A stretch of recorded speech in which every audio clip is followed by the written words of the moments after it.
ലൈംഗിക പീഡന കേസുകളിൽ കുരുങ്ങി പ്രമുഖ താരങ്ങൾ. കൊച്ചിയിലെ നടിയുടെ പരാതിയിൽ മുകേഷ്, ജയസൂര്യ, മണിയൻ പിള്ള രാജു, ഇടവേള ബാബു എന്നിവർക്കെതിരെ കേസ്.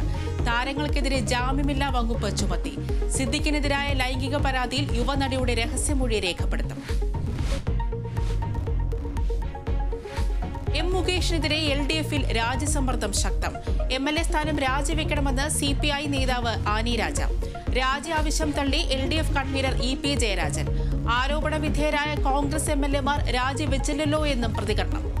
മുകേഷിന്റെ കൊല്ലത്തെ വസതിയിൽ ശക്തമായ സുരക്ഷ. രഞ്ജിത്ത് മദ്യം കുടിപ്പിച്ച് ക്രൂരമായ ലൈംഗിക പീഡനത്തിന് ഇരയാക്കിയെന്ന് യുവാവ് കേരള വിഷൻ ന്യൂസിനോട്. ബംഗളൂരുവിൽ വെച്ച് വന്യമായ ലൈംഗിക പീഡനം നടത്തി. നഗ്ന ദൃശ്യങ്ങൾ രഞ്ജിത്ത് പകർത്തിയെന്നും യുവാവ്. ഇടവേള ബാബുവിനെതിരെയും ആക്ഷേപം. ഇടവേള ബാബു തന്റെ നഗ്ന ദൃശ്യങ്ങൾ ആവശ്യപ്പെട്ടു. കേന്ദ്രമന്ത്രി സുരേഷ് ഗോപിയുടെ പരാതിയിൽ മാധ്യമപ്രവർത്തകർക്കെതിരെ കേസ്. സുരക്ഷാ ഉദ്യോഗസ്ഥന്റെ ഔദ്യോഗിക കൃത്യനിർവഹണം തടസ്സപ്പെടുത്തിയെന്ന് FIR.